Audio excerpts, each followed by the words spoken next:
Good morning, class 10. Today we will start lesson 1 of civics, power sharing. Belgium and Sri Lanka. Now children, here I will keep telling you some very important paragraphs and lines which are very important for your board exams. So keep on marking them simultaneously. Belgium is a small country in Europe, smaller in area than the state of Haryana. It has borders with France, the Netherlands, Germany and Luxembourg. You must underline and learn this because in a 1-mark question this is often asked that Belgium shares its borders with. So in a multiple choice question various options are given to you and you have to mark the correct choice. It has borders with France, the Netherlands, Germany and Luxembourg.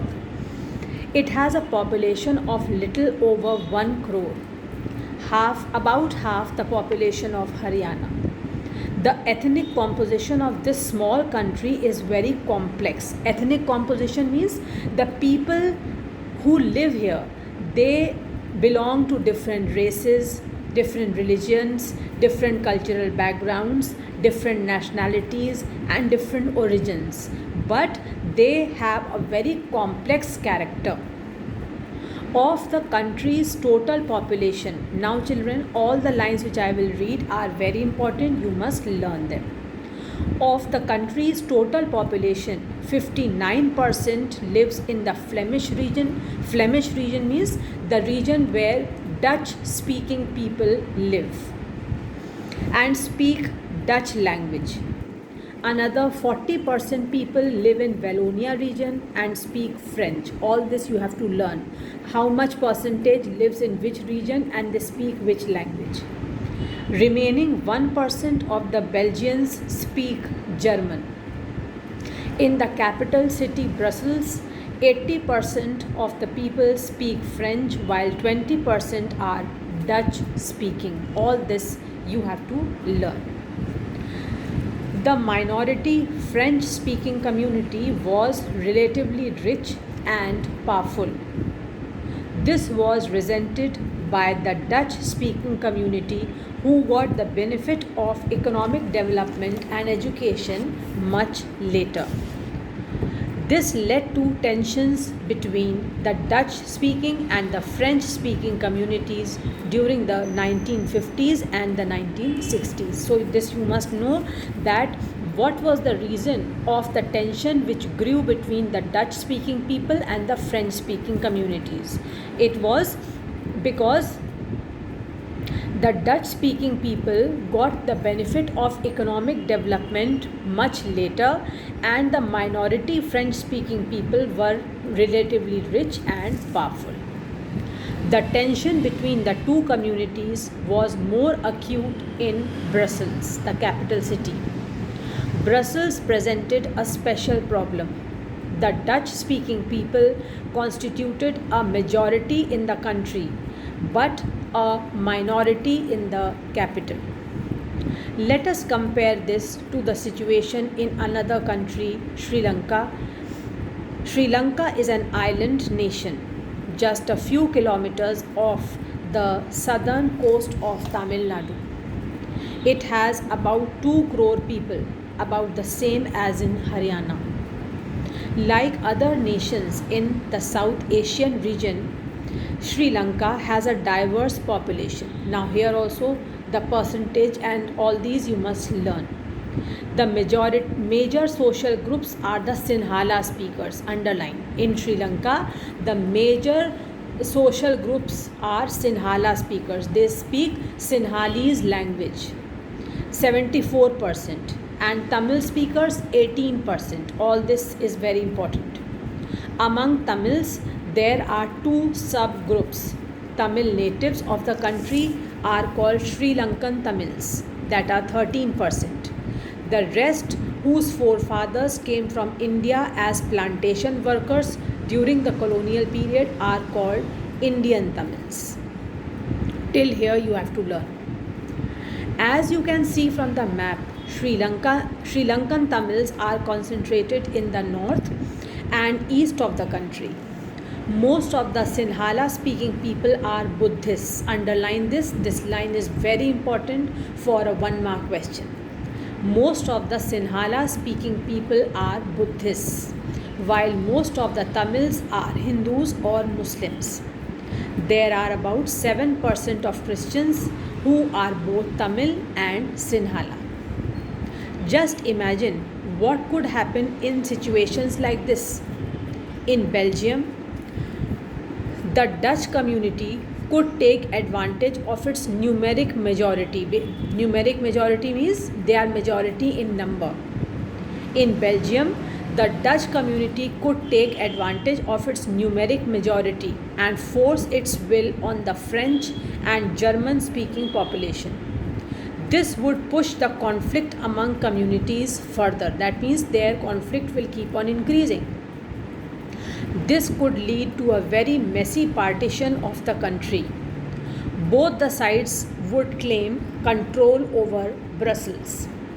In Sri Lanka, the Sinhala community enjoyed an even bigger majority and could impose its will on the entire country. Now let us look at what happened in both these countries. Majoritarianism in Sri Lanka. Now children, first of all you see that on this page in glossary the meaning of majoritarianism is given, and on the previous page the meaning of ethnic is given. These both you must learn by heart. What is majoritarianism? Let us see. A belief that the majority community should be able to rule a country in whichever way it wants by disregarding the wishes and needs of the minority. That means, in simpler words, you can say that when a majority community feels that now since it is in majority it can overpower every other minority section of the people, it can rule the way it likes, it can make laws the way it likes, and it does not keep into consideration the wishes, the needs, the aspirations of the minority, then it is called as majoritarianism. We are going to read about majoritarianism in Sri Lanka. Sri Lanka emerged as an independent country in 1948. The leaders of the Sinhala community sought to secure dominance over government by virtue of their majority. That means since the Sinhala people were in majority, so they started showing their dominance over the government. As a result, the democratically elected government adopted a series of majoritarian measures to establish Sinhala supremacy. Because the Sinhalese were in majority, so the newly elected government, they started following the measures which were majoritarian in nature to establish the supremacy of the Sinhala people. In 1956, an act was passed to recognize Sinhala as the only official language, thus disregarding Tamil. Now here you must remember by heart that which language was spoken in Sri Lanka? Sinhala language or Sinhalese. The governments followed preferential policies that favored Sinhala applicants for university positions and government jobs. A new constitution stipulated that the state shall protect and foster Buddhism. All these government measures, coming one after the other, gradually increased the feeling of alienation among the Sri Lankan Tamils, because the Sinhala speaking people were given an upper hand, and Sri Lankan Tamils started feeling alienated. They felt that none of the major political parties led by the Buddhist Sinhala leaders was sensitive to their language and people. They believe that they are now alienated, and the political parties, the major political parties led by the Buddhist Sinhala leaders, they are not going to show any kind of favor to their language or to their culture. They felt that the constitution and government policies denied them equal political rights, discriminated against them in getting jobs and other opportunities, and ignored their interests. Whose interests? Sri Lankan Tamils. As a result, the relations between the Sinhala and the Tamil communities strained over time. Tension kept on increasing between these two communities. The Sri Lankan Tamils launched parties and struggles for the recognition of Tamil as an official language, for regional autonomy and equality of opportunity in securing education and jobs. But their demand for more autonomy to provinces populated by Tamils was rapidly denied. By 1980s, several political organizations were formed demanding an independent Tamil Elam. Elam means state. You must know this term also because it can be asked in a multiple choice question. Demanding an independent Tamil Elam in northern and eastern parts of Sri Lanka. The distrust between the two communities, which two communities? The Sinhala community and the Sri Lankan Tamils. The distrust between the two communities turned into widespread conflict. It soon turned into a civil war. I will give you a separate question on civil war that broke out in Sri Lanka. So you must know that when the tension between these two communities kept on increasing, distrust between them kept on increasing, it led to civil war in Sri Lanka.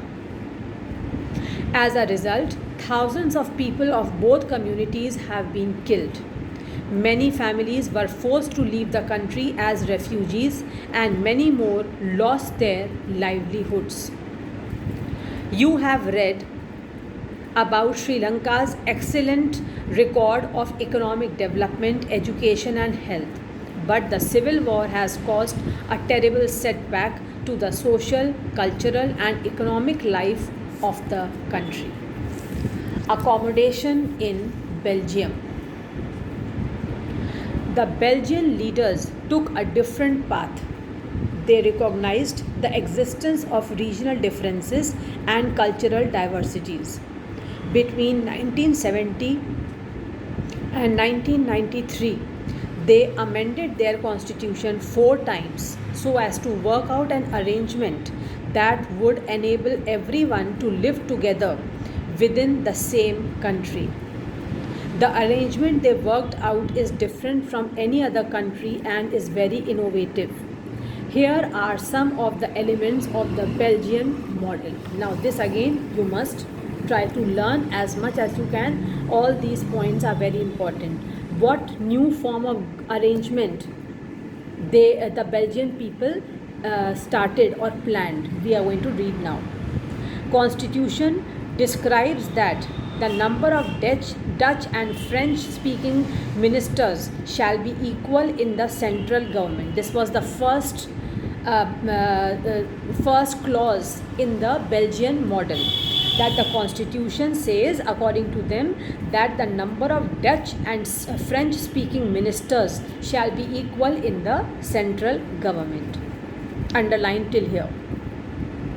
Some special laws require the support of majority of members from each linguistic group. Linguistic means speaking the same language. Thus, no single community can make decisions unilaterally. Underline this line also. No single community can make, that means neither singly the Dutch speaking community or the French speaking community. Single-handedly they could not decide anything. They had to they had to keep each other's viewpoints in consideration. Mutually they will decide things.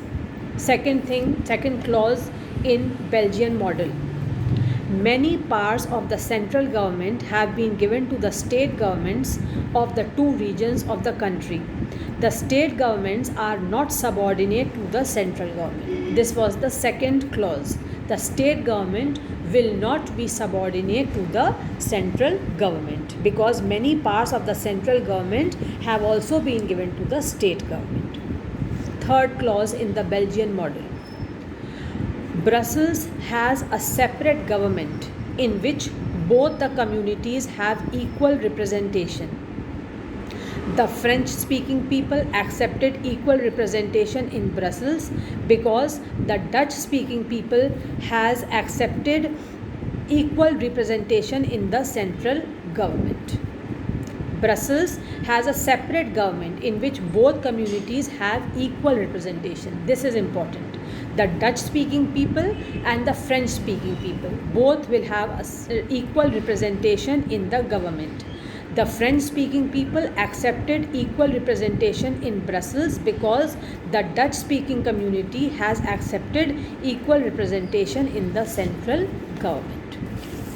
Now the fourth clause of the Belgian model. Apart from the central and state government, there is a third kind of government which is called the community government. Underline this.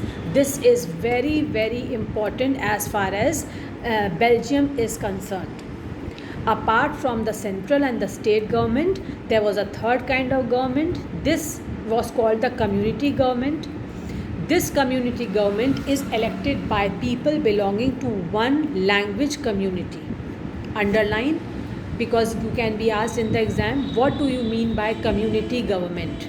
Community government is elected by the people belonging to one language community, Dutch, French and German speaking, no matter where they live. Community government is elected by the people belonging to one language community. They can be Dutch, they can be French or German speaking, no matter where they live. Till here you must learn. This government has a power regarding cultural, educational and language related issues.